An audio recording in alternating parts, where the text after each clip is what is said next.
महाभारत के युद्ध के दौरान जब गांधारी के पुत्र एक एक करके कुरुक्षेत्र की रणभूमि पर मारे जा रहे थे, तब उन्हें ये आभास हो चुका था कि उनका कोई भी पुत्र जीवित नहीं बचेगा। इसी पीड़ा और चिंता में उन्होंने अपने भाई शकुनी से दुर्योधन को समझाकर युद्ध रोकने के लिए कहा, लेकिन शकुनी विनाश के लिए आतुर था और उसने गांधारी की बात नहीं मानी। इससे क्रोधित होकर गांधारी ने शकुनी को शाप दिया कि जिस प्रकार उसने हस्तिनापुर में द्वेष और अशांति फैलाई है, उसी प्रकार उसके गृह राज्य गांधार में भी कभी शांति नहीं रहेगी। महाभारत के युद्ध में कौरवों की पराजय हुई और पांडव विजयी हुए, लेकिन युद्ध के परिणाम केवल कौरवों तक सीमित नहीं रहे। गांधारी ने युद्ध न रोकने के लिए श्री कृष्ण को भी शाप दिया, जिसके फलस्वरूप आगे चलकर यदुवंश का नाश हुआ। किंतु कम ही लोग जानते हैं कि श्री कृष्ण के अतिरिक्त गांधारी ने अपने भाई शकुनी को भी शाप दिया था। गांधारी का मानना था कि यदि शकुनी ने दुर्योधन को पांडवों के विरुद्ध भड़काया न होता तो इतना बड़ा विनाश नहीं होता। महाभारत काल में वर्तमान अफगानिस्तान को गांधार देश कहा जाता था। गांधारी और शकुनी गांधार नरेश सुबल की संतान थे। कहा जाता है कि सुबल के 100 पुत्र थे।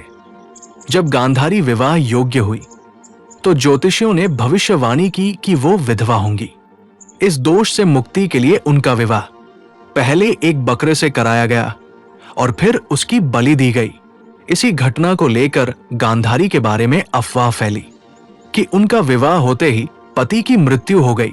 उधर हस्तिनापुर में धृतराष्ट्र के लिए वधू की खोज चल रही थी। भीष्म गांधार पहुंचे और गांधारी का विवाह तय किया, लेकिन बाद में राजा सुबल को ज्ञात हुआ कि धृतराष्ट्र नेत्रहीन है, तो उन्होंने विवाह से इनकार कर दिया। भीष्म ने इसे वचन भंग मानकर गांधारी का अपहरण कर विवाह करा दिया। इससे क्रोधित होकर सुबल और उनके पुत्रों को कारागार में डाल दिया गया, जहां उन्हें अल्प अन्न दिया जाता था। सभी ने निश्चय किया कि अपना अन्न शकुनी को देंगे ताकि वो जीवित रहकर बदला ले सके। अंततः केवल शकुनी ही जीवित बचा और उसके मन में हस्तिनापुर के प्रति गहरी घृणा उत्पन्न हो गई। शकुनी चौसर का महान खिलाड़ी था। उसने दुर्योधन को चौसर के खेल में फंसाकर पांडवों से उनका राज्य, धन और सम्मान छिनवाया। दुर्योधन शकुनी के प्रभाव में पूरी तरह आ गया और उसी के इशारों पर चलता रहा। इसी द्वेष और हठ के कारण महाभारत का युद्ध हुआ, जिसमें दुर्योधन सहित सभी कौरव मारे गए।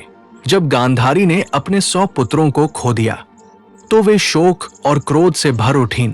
उन्होंने श्री कृष्ण को शाप दिया कि जैसे उनके वंश का नाश हुआ वैसे ही यदुवंश का भी होगा।